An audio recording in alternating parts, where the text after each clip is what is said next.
কোনো কিছু আমরা জানি না, পাশে হতে বাড়াটারও কেউ জানে না, নর্মাল ভাবে বাইরে গেছে, সি ক্যামেরা ফুটেজে দিয়েছে, তার মধ্যে কোনো ঝামেলা নেই। দর্শক, আপনার আমার সন্তান যদি একটু হাত পুড়ে যায়, আমরা বাবারা চিৎকার দিয়ে বসি এবং মায়েরা পাগল হয়ে যায়, আমার সন্তানকে আমি কি করব। আর সেইখানে বাড়ির উনি ম্যানেজার ছিলেন, নিচে বসা ছিলেন, আশেপাশে প্রতিবেশীরাও ছিল। উনি কোনো ধরনের সাড়া শব্দ না করে কোথায় চলে গিয়েছিল? বাসুরের বাসা। আচ্ছা, তারপরের ঘটনা জানে, জিনে ধরেছে, ভূতে ধরেছে, ঘুমের ওষুধ খেয়েছে। আপু যে কথাটা বলল যে বাঘের কাছ থেকেও অন্তত মা তার সন্তানকে বাঁচানোর চেষ্টা করে, হিংস্র প্রাণী যে বাঘ বা হায়না, সে কি তার সন্তানকে খায় বা তার সন্তানকে কি আঘাত করে? প্রশ্ন আপনাদের কাছে থেকে গেল।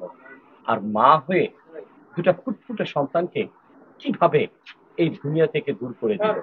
তার যদি অনেক অভিযোগ থাকতো বা তার যদি জীবনের প্রতি এত বৃত্তিষ্টাই থাকতো, তিনি অন্তত নিজেকে নিয়ে একটি এরকম চিন্তা ভাবনা করতে পারতো। তাই বলে ছোট্ট দুইটা ফুটফুটে সন্তানের সাথে এরকম ঘটনা কোনোভাবেই এলাকাবাসী এবং জাতি মেনে নিতে পারছে না। এটা তদন্ত করে সুষ্ঠু বিচার করা হোক, এটাই চাওয়া। আপনার এই পর্যন্ত আপনি যেহেতু বাড়ির দায়িত্বে ছিলেন, জি। ওনার কোন ধরনের উগ্র চলাফেরা দেখেছেন কিনা বা ওনার পরকীয়া টাইপের কোনো কিছু না দেখেছেন না কিনা? না, ওই ধরনের না। ও খুব ভদ্র মেয়ে, খুব এমনি ভদ্রভাবে চলাফেরা করতো, খুব সামাজিক মেয়ে, কোনো খারাপ না। আমরা খারাপ কি, আমরা তার মধ্যে আমার বাড়িতে আইসে একবারে নর্মাল নর্মাল ভাই। মানে পরপুরুষের সাথে না না না, এই পাশে ওই আসা যাওয়া এই না না, ধরনের কোনো কিছু ছিল? ওই ধরনের কেউ আসে না, তার নিজস্ব আত্মীয় মধ্যে মা বাবা ছেলে কেউ আসে না। একবারে ভালো নর্মাল। ওনার স্বামী কি করতো? ওনার স্বামী 17 বছর বিদেশ করছে, তারপর মনে করেন যে আপনার বাড়িওয়ালা লাগতেছে না, না, আমি বাড়ির সাথে কথা বলতে আমি না। কথা বলবো না। ওনার লাগবে না, আপনি স্বাভাবিক কথাই বলেন।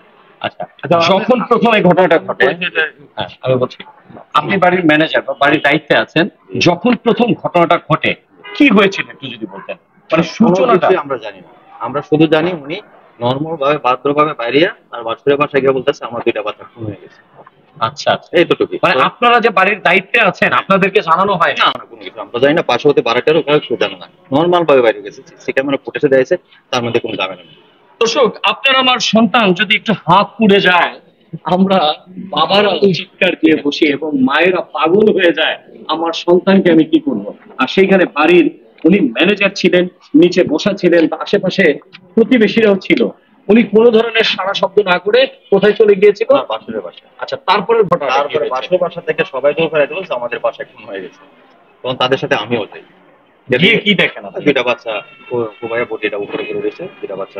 কোথায়, মানে দেখেছেন যে কোথায় আঘাত করা হয়েছে? আঘাতের কোনো অভাব নেই, আমরা শুধু এক নজর দেখে আমরা অনেক আঘাত, মানে দেখার মতো না। ধন্যবাদ। এই বাড়িতে দর্শক, এই বাড়িতে বাচ্চাদের মানে সিআইডি রিপোর্টের জন্য আপনি এটা, কিন্তু ব্যক্তি হিসেবে যাদেরকে ভাড়া দিয়েছেন তাদের কাছ থেকে কি আপনি তিনতলা করে গেছে এখন আপনি কি ডকুমেন্টস নিয়েছেন যে ওনারা কোথায় থাকে? এই ধরনের ভাড়াটিয়া ডকুমেন্টস গুলো কি আপনার কাছে ঠিকমতো আছে? না ওনার ভাই বড় ভাই আরমান ওই যে পাশে বাড়ি না, ওনার ভাই আরমান, কিন্তু আপনি বাড়ির কর্তৃপক্ষ আপনাদের কাছে ভাড়াটিয়ার কিছু ডকুমেন্টস থাকা উচিত। সে কোথায় থাকে, কি এই ডকুমেন্টস গুলো কি আছে? সবগুলো আমাদের বাড়ির কাছে আছে। আপনি কি দেখাতে পারবেন চাইলে? আপনি এখন আমাদের বাড়ির কাছে আপনি কথা বলেন। বাড়িওয়ালা কোথায় থাকে? উত্তরা। আচ্ছা, কথা না না, বলছি। কথা বলেন। না না, কথা বলছি। আরেকটা বাড়ির ব্যাপার, নির্দেশ দেওয়া আছে। আরেকটা কথা, না না, যেহেতু এটা তদন্তাধীন চলছে, উনি অলরেডি তদন্তের কিছু নেই, কারণ উনি অলরেডি নিজের মুখে স্বীকার করেছে তাকে তিনি